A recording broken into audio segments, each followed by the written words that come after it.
The adrenaline, it carries you through.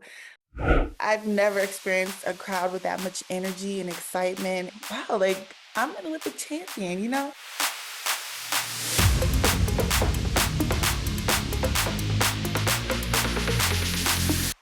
We are off to the races. From Connecticut to Paris, Hamden native Alexis Holmes spent her youth pounding the pavement and perfecting her craft, leading to an all-star victory at the Paris Olympics. I caught up with the Hamden native to discuss how she prepared to hit the ground running on the Olympic stage. Holmes is dedicated to sharing her workouts on Instagram, and bringing her training to the Paris Games was a beast.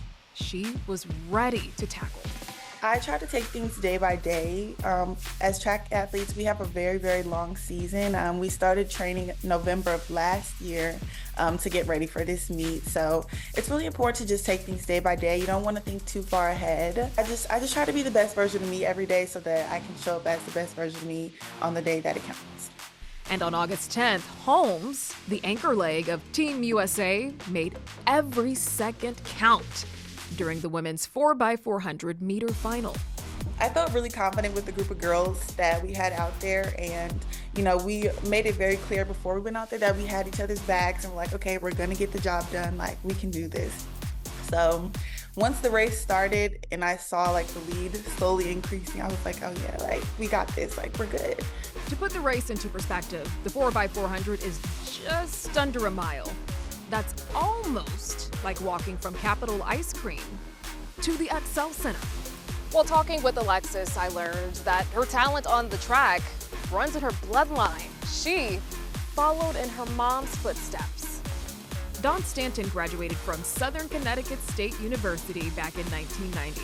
She was a four-time all-around American member of the women's indoor and outdoor track and field squads.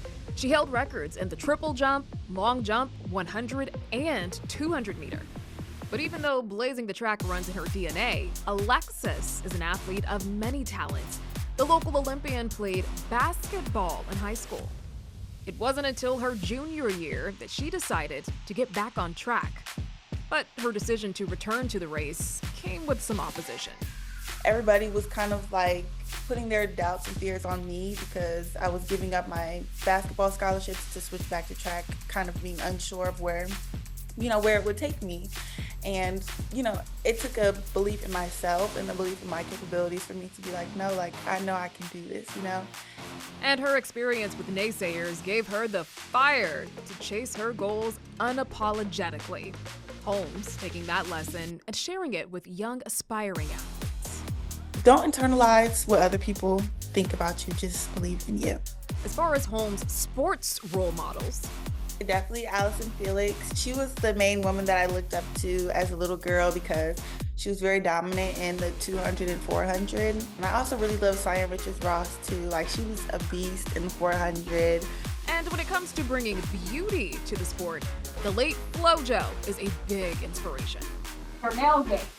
That was just one part of your outfit. I've always been super girly, like nails, hair, lashes, the whole nine. So it's become a part of almost like the performative aspect of like, you just want to like feel good and feel confident. So yeah, I think Flojo definitely like, she sparked that whole beauty trend in track. And so I love her for that because that's my type of girl. So what's next for Alexis? Hamden's champ is looking to earn more hardware. We need a gold in the World Championships and gold at the Olympics. That would be like the pinnacle of track for me. Now Alexis is booked and busy. On September 26th, she will be one of 36 women athletes running in the Athlos She Runs NYC event. Now she's also prepping for the Wanda Diamond League competition overseas. And as always, Connecticut will continue to cheer her on. In Hamden, Symphony Privet, FOX61, Connecticut's news station.